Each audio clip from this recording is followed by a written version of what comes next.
Donc vous vous trouvez face à un petit village paisible lors d'une nuit chaude d'été que Van Gogh disait beaucoup plus vivante et richement colorée que le jour. Au premier plan, à gauche, un cyprès qui s'élève jusqu'en haut de la toile. Alors qu'à droite, au loin, derrière les quelques maisons, on aperçoit une chaîne de montagnes qui se fond sous un ciel tourmenté, dévorant le reste du tableau. Ce ciel, au dégradé de bleu, nous englobe autant que le reste du tableau et nous entraîne avec lui dans le mouvement de ses flots. Ce fond aux teintes guillemets est éclairci par une flopée d'étoiles, véritable boule de feu au cœur précis et aux rayons en pointillés. Apparus par touches, des plus clairs aux plus obscurs, tout en nous rappelle que la lumière vient du dedans. La lune, sur l'extrémité droite, si distincte, semble suinter plus que n'importe quel croissant et beurrer ce ciel déjà si salé par l'écume déposée sur les cimes des Alpilles.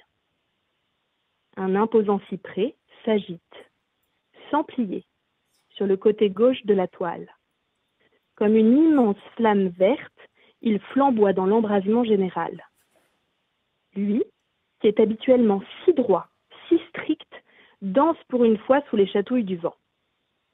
Lui, qui si souvent ponctue de sa rectitude les sentiers funéraires, dessine ici un trait d'union mouvant entre le ciel et la terre. Une agrafe épineuse qui lie dans leur profondeur le bleu du très haut et le sommeil du très bas. Ajoutant à ce brasier de bleu, de jaune et de vert, le clocher d'une église, flamèche de plus, gratte les cieux comme pour quémander un droit d'entrée. Dans le village, quelques fenêtres restent éclairées. Certains veillent, ou s'agit-il seulement du reflet des astres? Éclat du ciel sur les vitres, ou éclat de rire d'une famille confinée autour d'une chandelle qui finit de se consumer. Cet amas de couleurs tisse le décor d'une nuit bien particulière et pose la question de l'heure immortalisée par Van Gogh. S'est-il installé à sa fenêtre pour capturer les dernières éclaircies lunaires d'une aube particulièrement claire, ou a-t-il lui-même été happé par la lune montante après avoir descendu de trop nombreux vers? L'ivresse nous laisse aussi avec quelques impressions. Impression d'une nuit qui garde comme souvenir du jour l'empreinte en arabesque des nuages. Impression d'une jachère de boutons d'or et de pissenlits au milieu d'un champ de bleuets.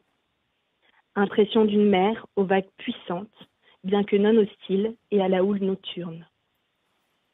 Bientôt, quoi qu'il arrive, le soleil se lèvera. Les étoiles vont filer, la lune pâlir, les chauves-souris s'envoler, les oiseaux diurnes s'ébrouer, les cigales se remettre à chanter et les courants marins se dissiper. Tout disparaîtra. Ou plutôt, tout sera différent. Et c'est très bien ainsi.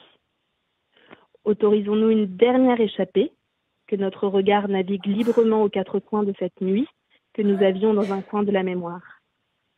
Puis, nous nous fondrons pour laisser place à un autre jour.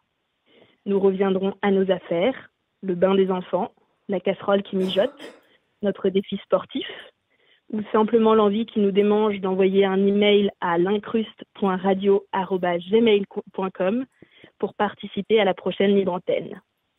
Reprenons tout ce que nous faisions en nous rappelant toujours que quoi qu'il arrive, il y a toujours la persistance de la lumière malgré la nuit.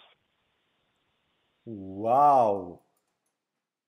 Voilà, je voulais vous laisser avec ça parce que je me dis qu'il y a beaucoup de choses à aller puiser dans l'art, que ça nous dit beaucoup de choses de notre monde et surtout que dans les moments de confinement, on a besoin d'aller se replonger un peu dans les tableaux ou dans les souvenirs de belles choses qu'on connaît.